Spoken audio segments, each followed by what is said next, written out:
Salut à tous, la team Marwell, tout même chaud pour Lyon Fan TV. Très heureux les gars de vous retrouver pour une nouvelle vidéo. J'espère que vous allez bien.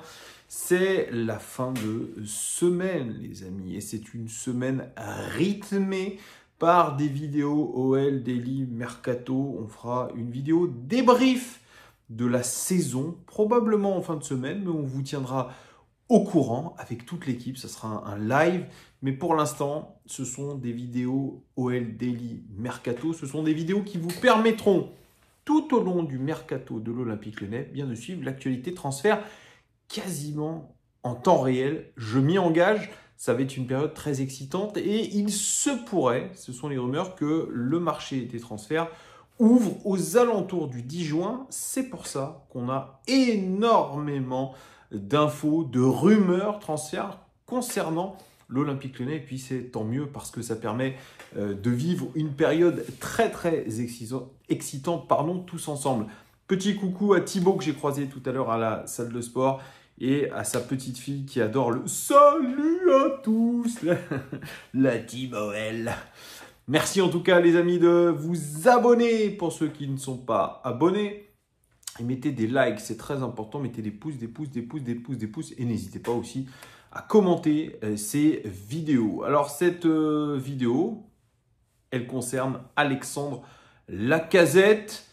Parce qu'aujourd'hui, il y a une véritable rumeur très crédible puisqu'elle sort des petits papiers de la plume de Hugo Guillemette, le très informé Hugo Guillemette qui a ses entrées parmi les arcanes du club et directement, je pense à John Textor. Donc il a des informations très importantes. Une information de très gros calibre ce soir puisque c'est un article qu'il a sorti, là, c'est tout frais, donc je vous fais la vidéo juste après l'avoir lu. Eh bien, Alexandre Lacazette, dont je vous parlais hier, eh bien, serait sur le point de signer en Arabie Saoudite. Du moins, c'est ce qu'on comprend dans l'article de Hugo Guillemette. On le sait, ce n'est pas un secret de polichinelle. Il y avait eu des énormes rumeurs le concernant l'été dernier. Des médias saoudiens avaient dit que Alexandre Lacazette avait reçu une énorme offre d'un club saoudien et qu'il était prêt à s'engager avec celui-là. Malheureusement, je dirais pour eux, heureusement pour nous, ça ne s'est pas fait, mais en tout cas, ce qu'on pouvait dire déjà à l'époque, c'est qu'il y avait un véritable pressing de l'Arabie Saoudite pour récupérer Alexandre Lacazette et avec un contrat mirobolant. Lacazette a décidé de refuser pour des raisons familiales puisqu'il avait sûrement sa femme qui était enceinte et il voulait que ça se passe dans des conditions, je pense, plutôt, je dirais, correctes d'un point de vue familial. Il ne voulait pas, je pense, trop bouleverser les choses. Et puis, un an seulement à l'Olympique Lyonnais pour un retour, c'était peu. Il s'était dit que sûrement sa mission, parce que c'est son club de cœur, c'était de faire remonter l'Olympique Lyonnais au sommet, là où il se doit. Malheureusement, ça a été très mal engagé en début de championnat. Je pense qu'il s'est posé beaucoup de questions et puis il a eu cette brouille avec Fabio Grosso. Et là, apparemment, là, il y a des chats qui sont en train de miauler, c'est terrible. Il a eu cette brouille avec Fabio Grosso et là, il y a un club d'Arabie Saoudite, même plusieurs, qui se sont mis à la chasse aussi à Alexandre Lacazette en lui proposant encore une nouvelle fois un contrat mirobolant. Alors, quels sont les clubs? J'en sais rien, on a parlé d'Al-Shabaab, il y en a d'autres. Moi, je ne suis pas un spécialiste du championnat saoudien, mais forcément, il n'est pas extrêmement attractif au point de vue sportif, mais d'un point de vue financier, il est absolument démentiel parce que les salaires qui sont proposés aujourd'hui, enfin le salaire qui est proposé à Alexandre Lacazette avoisinerait les 20 millions d'euros par saison. C'est énorme pour un joueur de 33 ans. Il vient de fêter ses 33 ans. Aujourd'hui, à un âge comme ça, avoir un contrat pareil, eh bien, on se pose deux fois la question. Parce que c'est un moyen de vous mettre à l'abri et d'aider toutes les générations futures à l'abri dans votre famille. C'est pour ça qu'il se pose énormément de questions. On le comprend, c'est vrai, il a déjà énormément donné à l'Olympique Lyonnais. Et je pense qu'aujourd'hui, il se dit que sa mission à l'OL, eh bien, elle a été très productive. Elle a été, je dirais, accomplie même. C'est, je pense, de son point de vue. Elle a été accomplie. Ces 2 ans, ces 2 saisons à l'Olympique Lyonnais, les 2 saisons de son retour, ont été fructueuses, en tout cas d'un point de vue personnel.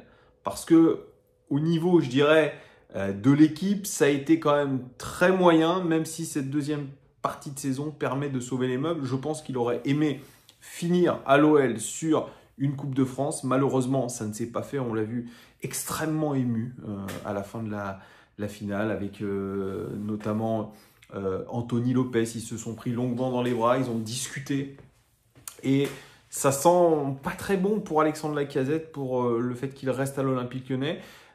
Il va rencontrer les dirigeants lyonnais avec son agent, avec ses agents, dans les prochains jours. C'est ce que dit l'article. Et il le disait lui-même juste avant la finale de la Coupe de France. Ils vont discuter de son avenir. Chacun va poser ses arguments. Pour l'instant, il n'est sûr de rien. Il ne savait pas s'il allait partir ou rester.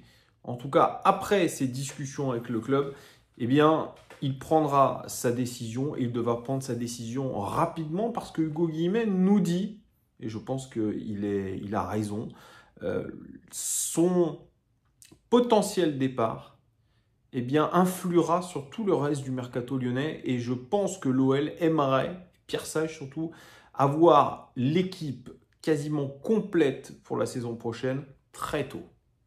Oui, il y aura des coups de dernière minute, il y aura des départs aussi de dernière minute, peut-être, mais je pense qu'on essaye d'aller très vite sur le marché des transferts pour constituer un groupe quasiment au complet pour préparer la saison et forcément que l'avenir de l'icône du club, du capitaine de notre équipe, eh bien, va beaucoup influer et moi, ça me peine un petit peu parce que c'est un joueur qui, depuis qu'il est revenu... Alors, j'étais pas très positif, moi, par rapport à son retour, je l'avoue.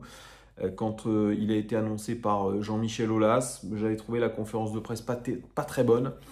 Et puis, force est de constater que le retour d'Alexandre Lacazette a été extrêmement positif pour l'ensemble de notre club, pour ce qu'il a apporté en termes d'énergie, de leadership, de cœur aussi, parce qu'il y a mis du cœur dans ce qu'il a mis.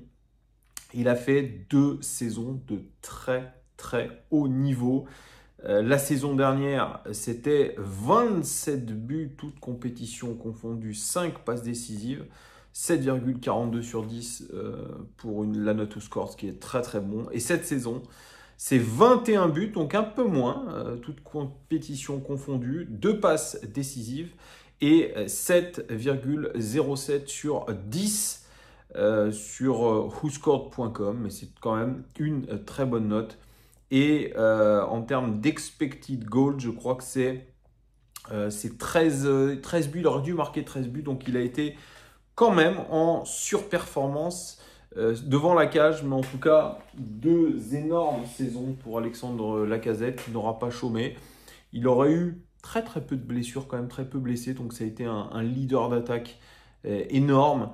Il aura, je pense, grandement participé à la deuxième partie de saison de l'Olympique Lyonnais. Il aura grandement participé au redressement de l'OL la saison dernière aussi, parce que c'était mal engagé. C'est un joueur génial, c'est un renard des surfaces. Mettez le mot que vous voulez, parce qu'il est incroyable ce joueur-là. Et malheureusement, c'est vrai qu'on parle d'icône du club, de légende, un petit peu comme Lopez, mais on retient beaucoup les titres. Et c'est pour ça qu'aujourd'hui même, quasiment une semaine après la finale de la Coupe de France, je l'ai encore là. Parce que je pense, et c'est vrai qu'en ayant discuté avec Thibaut, que j'ai vu tout à l'heure, que si l'OL n'avait pas été qualifié en Coupe d'Europe directement par le championnat, eh bien, il aurait joué beaucoup plus son bateau en Coupe de France et ça aurait bénéficié à tout le monde. Là, on parle du départ de beaucoup de nos titulaires, dont Alexandre Lacazette, et ils partent malheureusement sans titre. Peut-être en ayant laissé le club en Coupe d'Europe, ça c'est sûr. Mais ce qu'on retient de la carrière d'un joueur, ce sont ses titres. Ce qu'on retient de l'histoire d'un club, ce sont les titres de ce club. Et malheureusement, Alexandre Lacazette ne repartira pas avec un titre de l'Olympique lyonnais. C'est bien décevant pour lui, c'est bien décevant pour nous. Et comme je vous le dis, probablement, si on comprend vraiment ce que dit Hugo Guimay, il a une offre irrefusable entre les mains. Il devrait, je pense, annoncer très rapidement son départ du côté de l'Arabie Saoudite après 2 saisons chez nous, un retour tonitruant d'Alexandre Lacazette.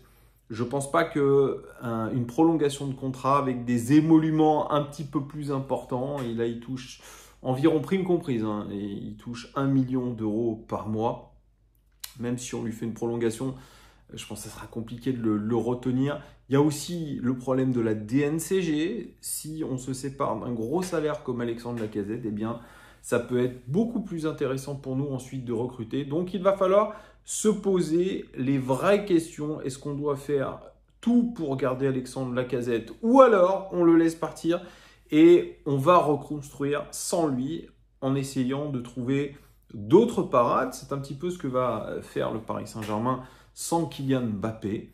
Voilà, toute proportion gardée, bien évidemment. En tout cas, moi, je suis un petit peu triste, mais j'aurai l'occasion, je pense, de vous en reparler dans d'autres vidéos. Et puis, quand ça sera officialisé, n'hésitez pas, les amis, à me dire en commentaire ce que vous pensez du très probable départ d'Alexandre Lacazette en Arabie Saoudite. Merci de votre fidélité, les pouces, les abonnements, et à très vite. Ciao!